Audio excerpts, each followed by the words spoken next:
Well, it's again a pleasure to catch up with Matt Jager in Liverpool as he prepares for the Amateur Championship that gets underway on Monday. Matt and a few of the Aussie boys have been in the UK now for some 3 weeks. Matt, have you had a chance to get yourself acclimatised to the conditions and the cold over there yet? I think finally, I'm starting to get used to it.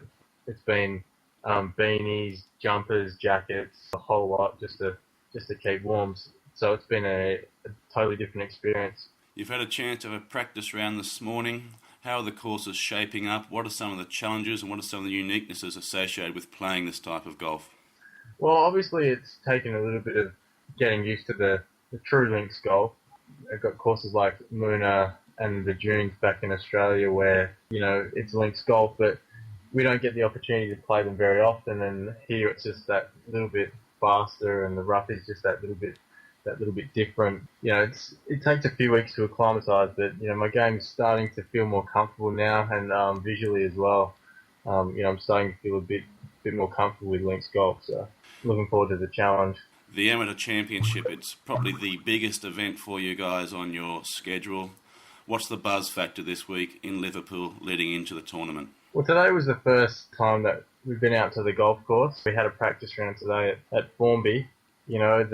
The tents are up and the media stands are up and the flags are out, and it's just that that big tournament atmosphere, which is always really exciting. It's a great golf course. It's very challenging. I think I'll only hit maybe 3 drivers out there this week if I'm luckier. We haven't had the chance to play West Lancashire yet, but we'll play that tomorrow. But I expect it wouldn't be much different. You've really just got to keep the ball in play off the tee, and at all costs, really, no matter how windy it is, whether you hit driver off the tee, whether you hit a 5-iron off the tee, you've got to keep it on the short stuff because otherwise you can rack up 6s and 7s quite easily, and that's not what you want. So definitely a tournament golf course. Do you feel as the Australians come with a little added advantage, having played a very solid summer schedule? You go over there to the UK in their summer schedule. Your summer was very solid, mostly top 10 finishes, put aside the Lake Macquarie Amateur. You then capped that off with the New Zealand Amateur. Do you feel you got the upper edge on the rest of the field this week?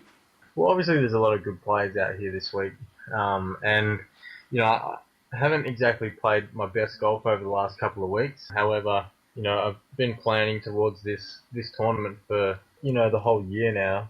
So however busy we've been in Australia, it's this has always been in the back of my mind preparing for this tournament. So my game's feeling pretty good, very solid. Short game's in good shape, and obviously that bit of confidence from the New Zealand Amateur, knowing that I can win big events, and also a couple of match play wins over the last few days in the Ashes series has given me a little bit of confidence as well. Well, it's a great period of time ahead of you there, Matt. Thanks for taking a quick 5 minutes to have a chat. We wish not only yourself but the rest of the Australians all the best this week in Liverpool as you go after the Amateur Championship.